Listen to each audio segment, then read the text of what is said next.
I am writing this now under an appreciable mental strain, since by tonight I shall be no more, penniless and at the end of my supply of the drug which alone makes life endurable. I can bear the torture no longer, and shall cast myself from this garret window into the squalid street below. Do not think, from my slavery to morphine, that I am a weakling or a degenerate. When you have read these hastily scrawled pages, you may guess, though never fully realize, why it is that I must have forgetfulness or death. It was in the most open and least frequented parts of the broad Pacific that the packet of which I was supercargo fell victim to the German sea raider. Great war was at its very beginning, and the ocean forces of the Hun had not completely sunk to their later degradation, so that our vessel was made a legitimate prize. Witless, we of her crew were treated with all the fairness and consideration due us as naval prisoners. So liberal, indeed, that was discipline of our captors that 5 days after we were taken, I managed to escape alone in a small boat with water and provisions for a good length of time. When I finally found myself adrift and free, I had but little idea of my surroundings. Never a competent navigator, I could only guess vaguely by the sun and stars that I was some south of the equator, of some longitude I had nothing, and no island or coastline was in sight. The weather kept fair, and for uncounted days I drifted aimlessly beneath the scorching sun, waiting either for some passing ship or to be cast upon the shores of some habitable land, but neither ship nor land appeared, and I become despair in my solitude among the heaving vastness of this unbreaking blue. The change happened whilst I slept. Its details I shall never know, for my slumber, though troubled and dream infested, was continuous. When at last I awakened, it was to discover myself half sucked into the slimy expanses of hellish black mire, which extended about me in monstrous undulations as far as I could see, and in which my boat lay grounded some distance away, though one might well imagine that my first sensations would be of wonder at so prodigious and unexpected a transformation of scenery. I was in reality more horrified than astonished, for there was in the air and in the rotting soil a sinister quality which chilled me to the very core. The region was putrid, with the carcasses of decaying fish and other less describable things which I saw protruding from the nasty mud of the unending plain. Perhaps I should not hope to convey in mere words the unutterable hideousness that can dwell in absolute silence and barren immensity. There was nothing within hearing and nothing in sight save the vast reach of black slime, yet the very completeness of the stillness in the homogeneity of the landscape oppressed me with nauseating fear.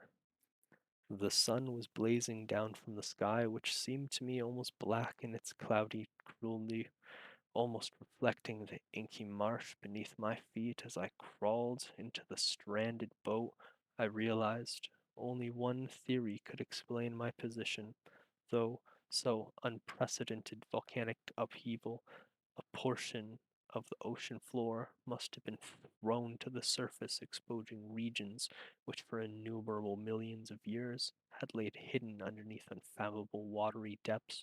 So great was the extent of the new land which had risen beneath me that I could not detect the faintest noise of surging ocean, strain my eyes as I might, nor were there any sea fowl to prey on the dead things. For several hours I sat thinking, brooding, in the boat which lay on its side and afforded a slight shade as the sun moved across the heavens. As the day progressed, the ground lost some of its stickiness and seemed likely to dry sufficiently for traveling purposes in a short time. That night I slept but little, and the next day I made myself a pack containing food and water preparatory to an overland journey in search of the vanished sea and possible rescue. On the third morning I found the soil dry enough to walk upon with ease. The odor of the fish was maddening, but I was too much concerned with graver things to mind so sightly an evil, and set our bondly to an unknown goal. All day I forged steadily westward, guided by a far-away humlock tree which rose higher than any other elevations on the tolling desert. That night I encamped, and on the following day still traveled towards the humlock. The fourth day I attained the base of the mound, and turned out to be much higher than it had appeared from a distance, an intervening valley setting out into the shape relief of the general surface. Too weary to ascend, I slept in the shadow of the hill.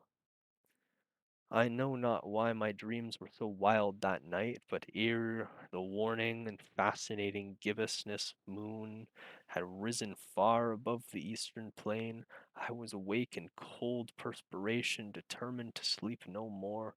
Such visions as I had experienced were too much for me to endure again, and in the glow of the moon I saw how unwise I had been to travel by day. Without the glare of the parting sun, my journey would have cost me less energy, indeed, and now felt quite able to perform the ascent which had deterred me last sunset. Picking up my pack, I started for the crest of the eminence. I have said that the unbroken monotony of the rolling plains was a source of vague horror to me, but I think my horror was greater when I gained the summit of the mound and looked down to the other side into an immeasurable pit or canyon, whose black recesses the moon had not yet soared high enough to illuminate. I felt myself on the edge of the world, peering over the rim into the fathomless chaos of eternal night. Though my terror ran, curious reminiscences of Paradise Lost and Satan's hideout came climbing through the unfashioned realms of darkness. As the moon climbed higher in the sky, I began to see the slopes of the valley were not quite so perpendicular as I had imagined. The ledges and outcroppings of rock afforded fairly easy footholds for a descent, whilst after a few hundred feet the declivity became very gradual. Urged on by an impulse which I cannot definitely analyze, I scrambled with difficulty down the rocks and stood on the gentler slope beneath, gazing into the Stygian depths where no light had yet penetrated. All at once my attention was captured by a vast and singular object on the opposite slope, which rose steeply about 100 yards ahead of me, an object that gleamed whitely in the newly bestowed rays of an ascending moon. This was merely a gigantic piece of stone, I soon assured myself, but I was conscious of the distinct impression that its contour and position were not altogether the work of nature. A close scrutiny filled me with sensation I cannot express, for despite its enormous magnitude and its position in the abyss which had yawned at the bottom of the sea since the world was young, I perceived beyond a doubt that the strange object was a well-shaped monolith whose massive bulk had known the workmanship and perhaps the worship of living and thinking creatures. Dazed and frightened, yet not without a certain thrill of scientist's or archaeologist's delight, I examined my surroundings more closely. The moon, now near the zenith, shone weirdly and vividly upon the towering steep that hemmed in the chasm and revealed the fact that the far-flung body of water flowed at the bottom, winding out of the sight of both directions and almost lapping my feet. As I stood on the slope across the chasm, the wavelets washed the base of the cyclopean monoclif, whose surface I could now trace both in inscriptions and crude sculptures. The writing was a system of hieroglyphs unknown to me and unlike anything I had ever seen in books, consisting of for the most part conventional aquatic species such as fishes, eels, octopi, crustaceans, mollusks, whales, and the like.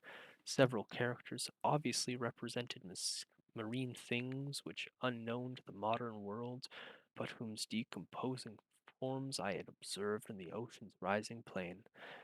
It was the pictorial carvings, however, that did most to hold me spellbound. Plainly, visibly, across intervening water, on account of their enormous size, was an array of bas reliefs whose subjects would have been excited envy of the door. I think that these things were supposed to depict men, at least a certain sort of men, though the creatures were shown disproportionate, like fishes in the water, some marine grotto, or paying homage to some monolithic shrine which appeared to be under the waves as well. Of their faces and forms I dare not speak in detail, for the mere resemblance makes me grow faint, grotesque beyond the imagination of a Poe or a Bulwer, or the damnably human in general outlines, despite webbed hands and feet, shockingly wide and flabby lips, glassy bulging eyes, and other features plain pleasant to recall. Curiously enough, they seem to have been chiseled badly out of proportion with their scenic background, for one of the creatures was shown in the act of killing a whale represented as but a little larger than him. I remarked as I say their grotesqueness and strange size, but in a moment decided that they were merely the imaginary gods of some primitive fishing seafaring tribe, some tribe whose last descendant had perished eras before the first ancestors of the Piddle Down or Neanderthal man was born.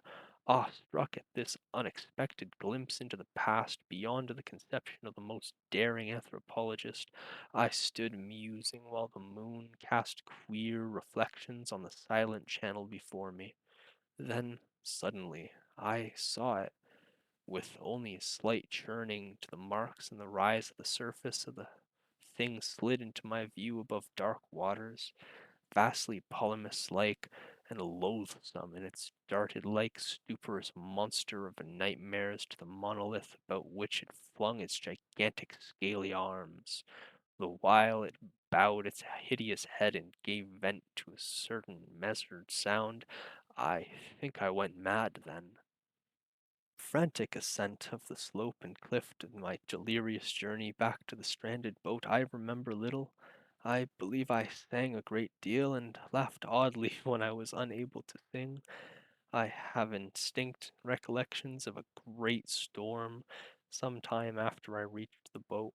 At any rate, I know that I heard pearls of thunder and other tones which nature utters only in her wildest moods. When I came out of the shadows, I was in a San Francisco hospital, brought thither by a captain of the American ship which had picked up my boat in the mid-ocean. In my delirium I had said much, but found that my words had been given scant attention. Of any land upheaval in the Pacific my rescuers knew nothing, nor did I. I deemed it necessary to insist upon things which I knew they could nor believe. Once I sought out a celebrated entomologist and amused with him peculiar questions regarding the ancient Philistine legends of Dagon the fish god, but soon perceiving that he was hopelessly conventional, I did not press my inquiries. It is at night, especially when the moon is gibbous and waning, that I see things. I tried morphine, but the drug has given only transience or green, and has drawn me into its clutches as a hopeless slave. So now, as I am to end it all, having written a full account of the information or the contemptuous amusement of my fellow men, often I ask myself if it could not have been a pure phantasm, a mere freak or fever, as I lay sun-stricken and ravaging in the open boat after my escape from the German man of war. This I ask myself, but ever does there come before me hideous and vivid vision in reply.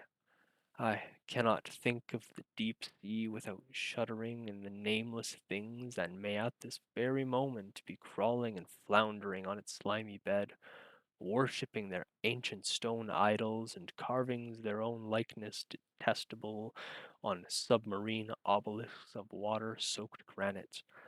I dream of the day when they may rise above the billows to drag down their reeking talons and the remnants of a puny war-exhausted mankind, of a day when the land shall sink and the dark ocean floor shall ascend amidst the universal pandemonium. In the end, I hear noise at the door, as some immense slippery body lumbering against it. It shall not find me. God, the band, the window, the window!